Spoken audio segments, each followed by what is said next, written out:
Assalamualaikum warahmatullahi wabarakatuh. Salam dan bahagia anak-anak semua. Hari ini saya Belvi Yuliana dari SMK Unggul Negeri 2 Banyuasin 3 akan memberikan materi panen dan pasca panen tanaman perkebunan dengan materi penentuan saat panen. Tujuan pembelajaran kita yang pertama, setelah mempelajari kriteria matang panen, peserta didik dapat menentukan saat panen tanaman perkebunan dengan tepat. Kemudian yang kedua, setelah mempelajari metode penentuan saat panen, peserta didik dapat menentukan saat panen tanaman perkebunan dengan tepat. Sebelum kita mempelajari tentang penentuan saat panen, ada baiknya anak-anak mengetahui pentingnya penentuan saat panen. Penentuan saat panen yang tepat merupakan pekerjaan yang tidak mudah bagi pelaku budidaya. Sekalipun waktu panen ini adalah waktu yang paling ditunggu-tunggu. Petani dalam hal ini sebagai pelaku budidaya harus melakukannya dengan hati-hati dan cermat, menggunakan beberapa indikator kematangan agar hasil tanaman saat dipanen benar-benar matang, sehingga kualitas dan kuantitas produk hasil panen sesuai dengan yang diharapkan oleh pasar. Kualitas hasil panen perlu dijaga dan diperhatikan. Hal ini karena akan menentukan banyaknya hasil produksi yang dapat dijual dengan harga yang memuaskan per satuan produksi. Sedangkan kuantitas hasil panen merupakan jumlah produksi yang bisa saja tidak maksimal atau dimungkinkan adanya sejumlah produksi yang hilang pada saat panen, sehingga akan menurunkan keuntungan yang seharusnya diperoleh oleh petani. Hal lain yang perlu difahami terkait dengan hasil panen itu adalah sifat hasil panen yang mudah rusak, karena bagian hasil tanaman tersebut masih melakukan aktivitas metabolisme berupa proses respirasi. Jadi anak-anak, penentuan saat panen yang tepat merupakan keputusan yang penting dan perlu dilakukan secara hati-hati. Kenapa harus hati-hati? Untuk mencegah dampak negatif dan kerugian pada kegiatan pemanenan. Sekarang kita akan mempelajari pengertian penentuan saat panen. Jadi anak-anak, penentuan saat panen itu adalah tindakan mengambil keputusan tentang kapan waktu yang tepat untuk memetik hasil dari tanaman yang dibudidayakan. Bila saat panen dapat ditentukan dengan tepat, ya, maka segala sesuatu baik itu sarana, prasarana yang dibutuhkan dalam kegiatan panen dapat direncanakan dan dipersiapkan dengan optimal, sehingga kegiatan pemetikan hasil panen dapat berlangsung dengan lancar. Ada beberapa faktor yang harus anak-anak pertimbangkan saat melakukan penentuan saat panen suatu komoditas. Yang pertama itu adalah iklim dan cuaca. Yang kedua, tingkat kematangan hasil tanaman. Yang ketiga, sarana dan prasarana panen, baik itu alat dan tenaga kerja. Yang keempat, pengangkutan hasil produksi. Dan yang terakhir adalah tujuan pemasaran hasil produksi. Untuk metode penentuan saat panen anak-anak, ini ada beberapa metode yang bisa kita gunakan untuk menentukan kapan saat panen. Yang pertama itu adalah berdasarkan visual atau dikenal juga adalah metode visual. Nah, penentuan saat panen berdasarkan visual ini sangat dipengaruhi oleh kemampuan indera, terutama indera penglihatan. Jadi dalam metode visual ini kegiatan yang dilakukan itu adalah mengamati beberapa indikator yang tampak pada komoditas yang akan kita panen. Misalnya perubahan ukuran, perubahan warna, dan perubahan bentuk. Yang kedua, metode berdasarkan fisik atau morfologis. Jadi di sini penentuan saat panen berdasarkan morfologis atau fisik dilakukan dengan mengamati indikator fisik berupa misalnya tingkat kekenyalan, berat persatuan buah atau biji, keriput atau bernas, dan lain-lain. Nah, di sini salah satu contohnya dapat menggambarkan saat panen secara morfologis adalah pada tanaman kelapa. Pada saat dia sudah siap panen, daging buahnya itu sudah tebal. Sedangkan yang belum siap panen, daging buahnya itu masih tipis. Yang ketiga, anak-anak berdasarkan analisis kimia. Jadi untuk analisis kimia ini anak-anak biasanya dilakukan oleh perusahaan. Jadi indikator yang digunakan dalam analisis kimia ini antara lain kandungan zat padat yang terlarut, kandungan asamnya, kandungan patinya, dan kandungan gulanya. Ini diperiksa berapa jumlahnya sehingga nanti bisa ditentukan penentuan saat panen yang tepat bagi suatu komoditas. Yang keempat, anak-anak ya, metode berdasarkan fisiologi. Ini ada beberapa kriteria. Yang pertama itu adalah laju respirasi. Laju respirasi dari suatu produk itu merupakan indikator terjadinya aktivitas metabolik jaringan suatu komoditas. Apabila laju respirasi suatu komoditas itu sudah mencapai klimaterik, maka berarti hasil tanaman itu sudah matang atau siap dipanen. Dari tabel yang disajikan itu dapat dilihat laju respirasi pada tanaman yang masih mentah itu sangat rendah, kemudian akan meningkat pada saat tanaman itu matang dan akan menurun kembali pada saat tanaman itu lewat matang. Artinya ketika laju respirasi itu tinggi, berarti tanaman itu adalah siap panen atau telah matang. Lalu yang kedua, jumlah konsentrasi etilen. Jadi etilen adalah merupakan gas yang dalam kehidupan tanaman dapat digolongkan sebagai hormon yang aktif dalam proses pematangan. Artinya ketika pematangan berarti gas etilennya itu tinggi. Jadi berarti tanaman itu siap untuk dipanen. Penentuan saat panen berdasarkan kadar air ini lebih objektif karena panen itu baru akan dilakukan jika biji telah mencapai kadar air tertentu. Meskipun demikian, kadar air benih ini sangat dipengaruhi oleh kondisi lingkungan karena biji itu kan selalu dalam keadaan equilibrium dengan lingkungan sekitarnya. Jadi, pengukuran kadar air biasanya dilakukan untuk kepentingan khusus seperti produksi benih. Yang keempat, berdasarkan umur tanam. Jadi, penentuan saat panen berdasarkan umur tanam ini dilakukan dengan cara menghitung umur tanam mulai dari tanaman itu ditanam atau umur buah dari mulai bunga itu mekar.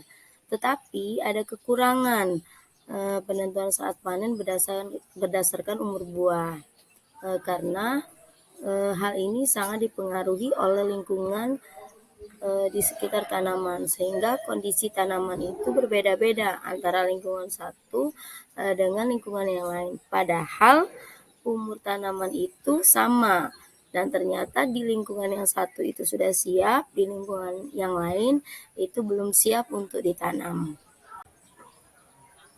Kriteria penentuan saat panen ini dilakukan berdasarkan tingkat kematangan tanaman perkebunan yang akan dipanen.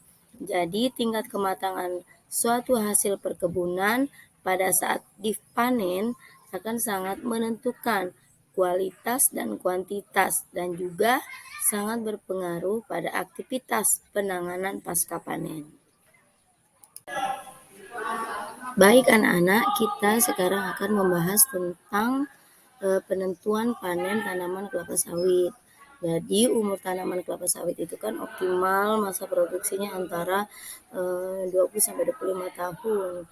Nah, lamanya waktu panen ini sangat tergantung pada pemeliharaan, termasuk di dalamnya adalah kegiatan pemanenan.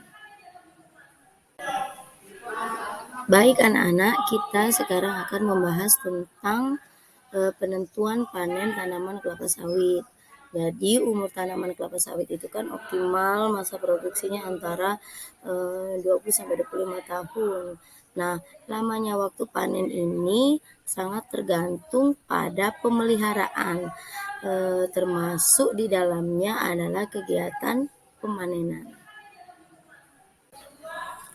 Meskipun tanaman itu telah memiliki umur yang cukup untuk menghasilkan tandan buah sawit, tetapi bila mana performa tanaman khususnya bonggolnya itu kurang dari 3 kg, maka umur pertama panen itu akan ditunda dengan cara membuang bunga atau bakal buah yang ada, atau istilahnya biasa kita kenal dengan buah pasir. Menurut Astuti dan kawan-kawan, dia menyatakan bahwa untuk tanaman kelapa sawit, kriteria matang panennya itu bisa dilihat secara visual, yaitu dengan melihat warna kulit buah sawit yang tadinya hijau menjadi merah jingga dan berondolannya itu sudah jatuh. Sedangkan secara fisiologis itu dapat dilihat dari kandungan asam lemak bebasnya yang minimal. Kriteria matang panen itu juga tergantung pada berat tandan. Jadi kalau berat tandannya itu lebih dari 10 kg, maka jumlah berondolannya itu sebanyak 2 per kilogram tandan. Tetapi jika berat tandannya itu kurang dari 10 kg, maka berondolannya itu 1 berondolan per kilogram tandan. Nah, untuk mutu buah panen itu sangat ditentukan oleh matang panen atau disebut fraksi. Nah, di sini fraksi matang panen ini terdiri atas 7 kelas. Dari tabel yang Ibu sajikan ini ada 7 fraksi ya untuk kriteria matang panen tanaman kelapa sawit. Mulai dari fraksi 00 sampai fraksi 5. Nah, dari ketujuh fraksi ini bisa kalian lihat ya jumlah berondolannya setiap fraksi dan tingkat kematangannya. Misal dalam fraksi 00 ini sangat mentah ya, tidak ada berondolan. Lalu fraksi 0 ini buah mentah. Fraksi 1 ini buah kurang matang. Fraksi 2 ini buah matang 1. Fraksi 3 buah matang 2. Nah, dari ketujuh fraksi ini yang dianjurkan untuk dipanen itu jika tanaman kelapa sawit itu sudah mencapai buah matang 1 dan buah matang 2. Jadi fraksi 2 dan fraksi 3. Jadi dari tabel yang di atas, tingkat kematangan buah yang baik itu antara fraksi 1 sampai 3. Walaupun yang terbaik itu 2 dan 3. Di mana persentase buah luar yang jatuh itu atau jumlah berondolannya itu 12,5% sampai 75%.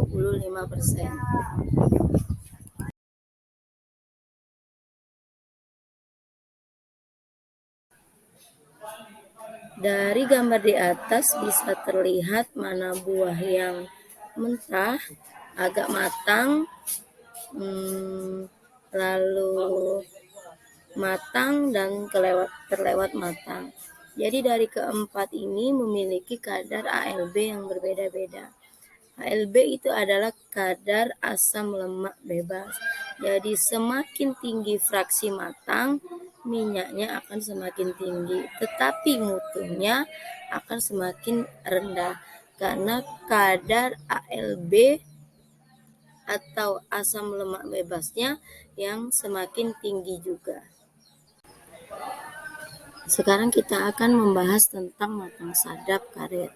Jadi untuk menentukan tanaman karet ini siap sadap itu dapat dilakukan dengan dua cara. Yang pertama dengan melihat umur tanaman.